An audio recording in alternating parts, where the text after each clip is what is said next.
in my own words, but I'm trying to add in my own. Okay. Hello, my name is Sierra Goodlow, and my hero is my mom. She went from being an average student to being her own CEO of her own company. My mom is my hero because she's a risk taker. She got through a lot of obstacles and difficulties, yet she still overcame them and did what she wanted to do.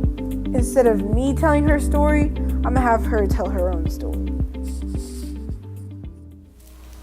Growing up, my great-grandparents took care of me, and my great-grandmother and my great-grandfather, and they were the best thing that ever happened to me. Carl Thomas was my great-grandfather, and Pauline Beach Thomas was my great-grandmother, and they were the best thing that ever happened to me. So I'm very grateful that they raised me from a toddler all the way to adulthood. But all those other schools we would walk. So this is Clay Street. This is the home up here on the left, 1012 Clay Street, which is where I grew up. It looks very different now, but that's the home that housed multiple generations of people. And so this whole block, this whole street was predominantly African American, and the majority of those residents were high achieving educators. They were my great-grandparents, so our household was filled with multi-generations of family. I do have a sister, and so my sister is 6 years younger than me, so they raised us. We were like the two youngest in the house at the time. But then there were just layers of family from my grandmother was there at one point with her family, which included my uncles, my aunt, and then I had other extended family members and cousins, and it was just multi-generational is what I can best describe it as. Somebody was always home. The house was never ever empty. It was always filled with family and lots of food. There was always plenty of food to go around. That was just a way of bringing everyone together. That was a love language, to always have plenty of food, especially Sunday dinner.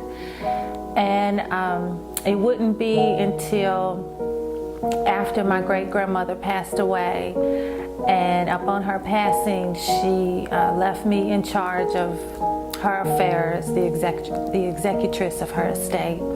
And in that, the decision was made to sell the home.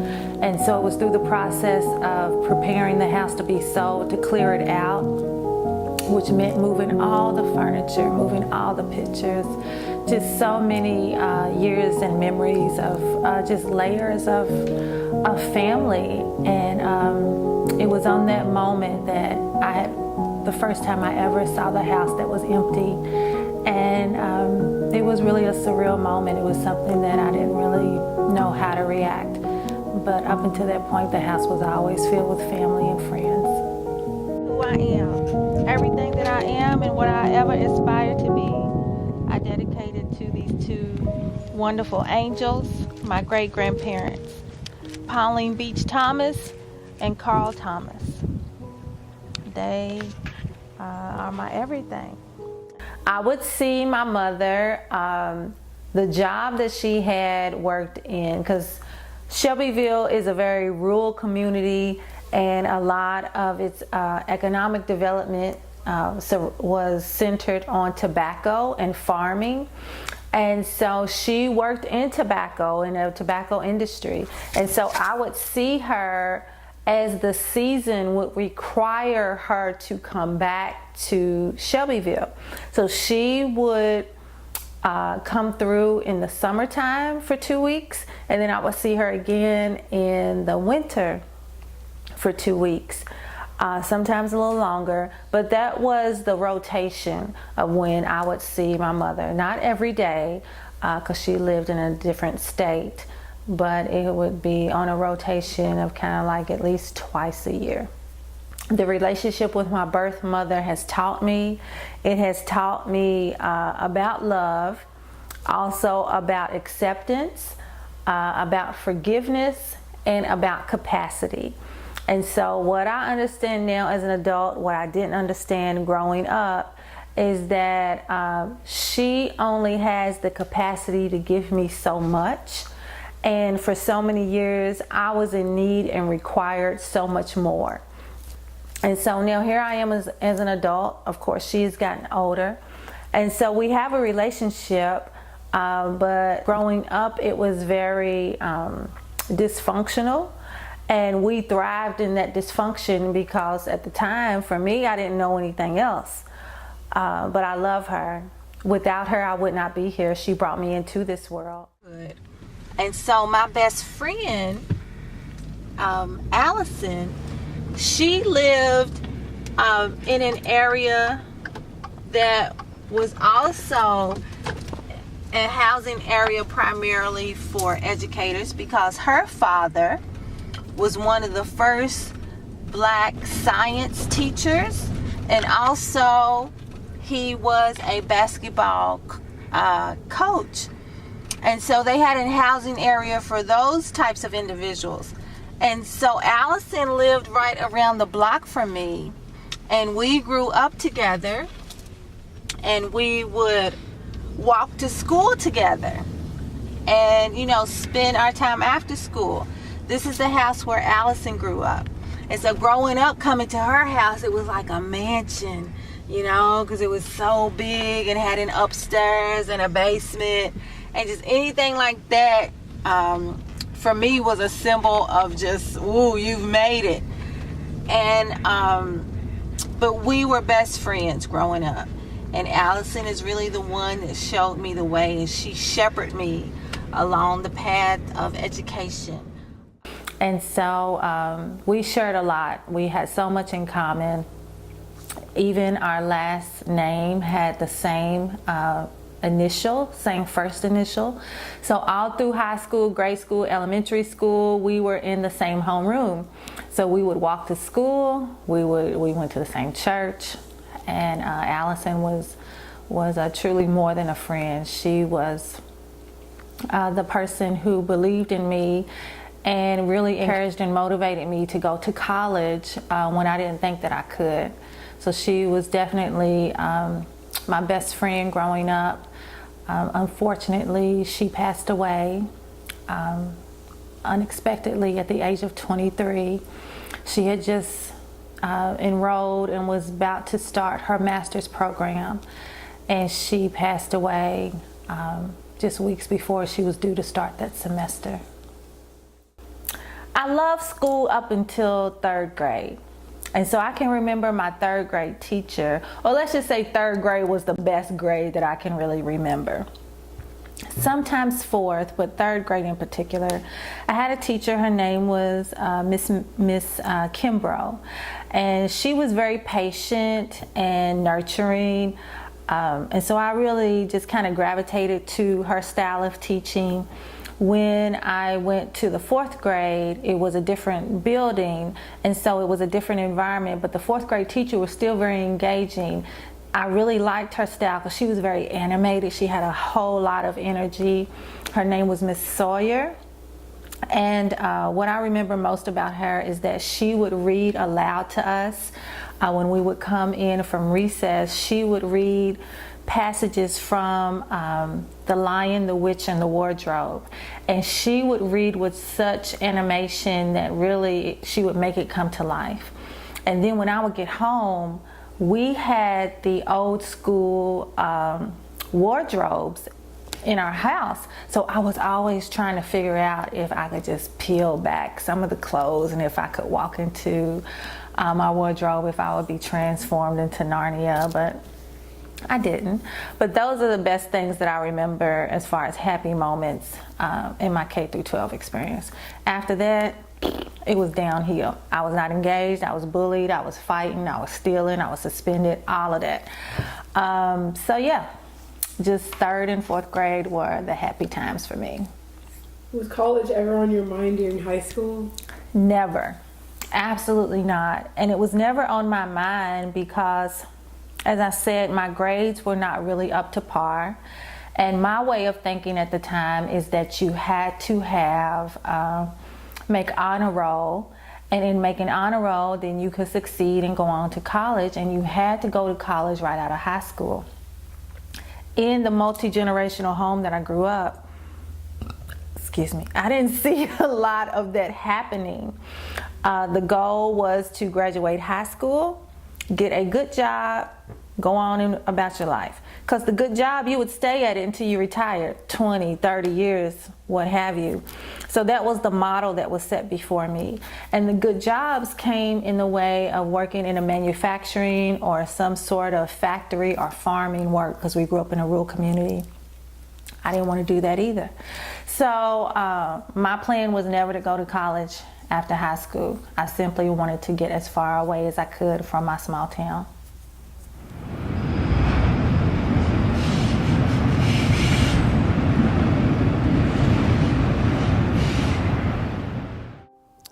I met your father, Cecil Goodlow. I met him the weekend of July 4th, 1994. And I was out with friends because it was the holiday weekend. And so we were out having a good time, and he was at the same place that we were. And that's how we met. He, approached me and we started talking. And then we soon discovered that we knew people in common. And when I told him where I was from, that I was from Shelbyville, then he said that he had family in Shelbyville. And so that then started the courtship, because we had a lot of people that we knew in common. And so then in that moment, he asked me what was I doing the next day, which was a Sunday, because we met on a Saturday. And I told him that I was going to church, because even though I was out having a good time on Saturday night, I knew that I was going to church on Sunday. And he said, well, how about after church, I come and pick you up and I take you to a birthday party? He said, because tomorrow is my mom's birthday and my family members are having a dinner and a birthday gathering, so can I come and pick you up? And I said, yes. And so from there, it just, started the courtship from that moment.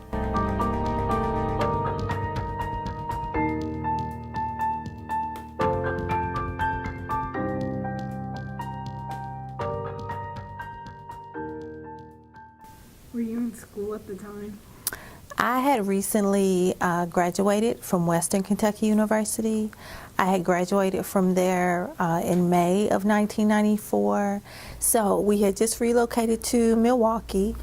I was unpacking boxes and I heard a TV or a radio advertisement at the time. And on the radio spot, it was advertising a college that was opening adult learning facilities for those adults that were wanting to return back to school. And in the ad, the radio spot, it said that it would accept all previously earned credits. And that was something I hadn't heard prior to that. So I called the number, and that helped me to then start the process, and I enrolled to go back to school. So while I was in school, your dad was very supportive of me going back, because he was able to come home in the evenings and keep you and then eventually your brother, because I got pregnant with him while I was in school. He was able to keep you all in the evenings because I would go to school 1 or 2 nights a week. When I graduated with my bachelor's degree, it was just a remarkable feeling. Not only had I overcame a medical challenge during that time, and so it was through the course of all that I had gone through, I had communicated my medical challenges and situation with my advisor, and they knew the struggle that I was going through, but I was still able to return back to class. And once then I had completed all my undergraduate studies, they selected me to be one of the student speakers for commencement. So on commencement day, to know that I would get up before a very large crowd of graduates of faculty and parents and students. It really felt like it was a tremendous feeling of accomplishment. Also, I was so internally grateful that I was able to see that. So it was just a great day, a great evening to be able to have come through what I came through with my medical challenges, and then also to complete my goal to complete my undergraduate degree. The advice I would give to anyone wanting to go to college is, number one, not just aspire to go to college, but have your mind set on completing college. Because as I have gone through my experience, I am very aware that there is a lot of talk of students going to college, students getting accepted to college, and that's great. You know, that is a tremendous accomplishment. But you have to really be focused. You have to really be determined and dedicated to complete college, because college offers a lot of opportunity. It also offers a lot of options. Options also come in the way of distractions. So you have got to be dedicated in your mindset to know that you are there for the goal of completing college and earning your degree. So my advice would be to get your mind ready, to make the changes that are necessary, to be dedicated, to put the work in, to complete the task, and to earn your degree. That's my advice. When did you decide to get a divorce? Well, for me, it wasn't like I just woke up and said, hey, I'm out of here, this is it, and I'm going to file for a divorce. The signs and the symbols had kind of been there along the way, the red flags, if you will. Even my therapist helped me to understand that my wedding gown getting damaged on the way to Hawaii, which is where we got married, she helped me to understand that that was the biggest red flag. You know, if your wedding dress gets damaged, or if there's anything like that that's really gonna throw you off track right before you get married, that was a red flag, but I chose to ignore it. So over the 15 years that I was married, there were just patterns in behavior that I didn't want to put up with anymore. And so it finally came to a point to where I really had to make a hard decision. Once I uncovered the truth, then that's when I knew that I didn't want to go another 15 years living in that same pattern of behavior. So that's when I decided that it was best that I file for divorce and move on with my life with whatever that was going to look like. Was the process hard on you? It was extremely hard. It was extremely hard on me at the time for a number of reasons. Number one, you and your brother were so young. And of course, I didn't want to interrupt your life and school, and we had just moved back to Kentucky. And so I didn't want to interrupt that, yet I knew I had to make a very serious decision. It was also hard because I had just started writing my doctoral dissertation. So I had been in school at this point, and I was just getting ready to start the rigorous academic work in researching and writing my dissertation. So it was hard to see how I was going to survive all of that, any of that, especially with it all happening at the same time. But by the grace of God, I did. I did not choose running. Running chose me, because it actually just started the year or the summer that I decided to file for a divorce.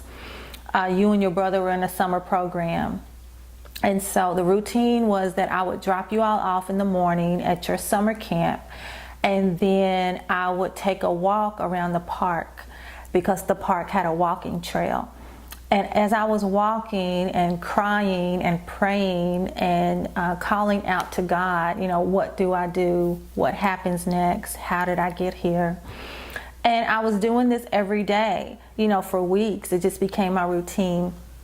And on one particular day, as I'm walking and having my talk with God, I have my earbuds in, and it's like a song kicks on, and I'm just really, having a lot of energy. And I think to myself, I wonder if I can run to that blue trash can. And I did. And then I started mapping out and looking at other benchmarks around the trail. And before you knew it, I had ran around the whole walking trail without stopping.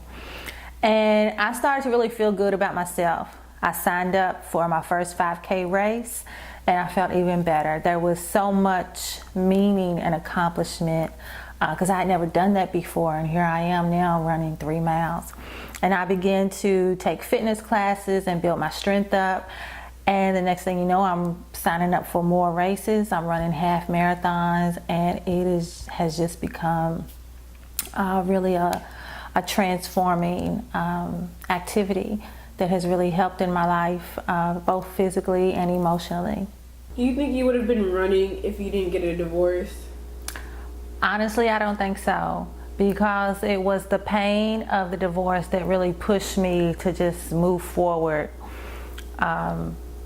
Before the divorce, I found myself really being stagnant in a lot of things, and so sometimes it takes an event to really push you in an area that is out of your comfort zone, and that's what happened to me. And so it was through the pain of the divorce that I started to walk, and then my walk then transitioned into a run, and with that it transformed my pain into power. When did you get the idea to start your own business? That idea, it is really something that when I think back, I've kind of always, I guess, been moving towards it some sort of way. Different experiences I have had, of course my education has helped to, open my mindset at possibilities of things I could do on my own.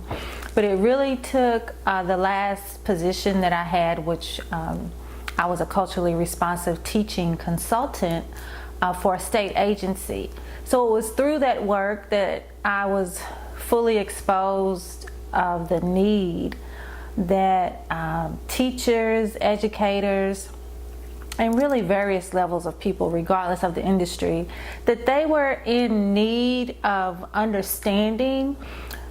Say they wanted to understand students, for example, from various backgrounds, but didn't know how to. And what happened over the course of my experience, having lived various places, it exposed me to a lot. I mean, travel is really key. And I'm always reading, and taking in new information. And over time, my cultural awareness just really started to unfold. And it started happening through my lived experience. And so then that's when I became very determined, and I took a step of faith, and I resigned and stepped away from the position that I held with the state agency to start my own consulting group of services. And in those services, I offer one-on-one coaching for educators and also influencers in helping them to become more culturally self-aware. And so it's the individual one-on-one coaching that I have designed over a program that I call Gap Academy, because I was always hearing in these meetings how the achievement gap is so big, and which is true. But there's also a gap in culture. The culture gap is real.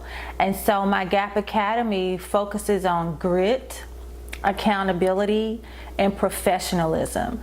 And I help individuals over a 12-week period, help them to bring better understanding over the different stages of cultural awareness, where they currently are, and then give them different tools and support and resources so they can move through those stages of cultural awareness. So then they can become or grow in their capacity to support any and every student, any and every individual, regardless of their background or their circumstance.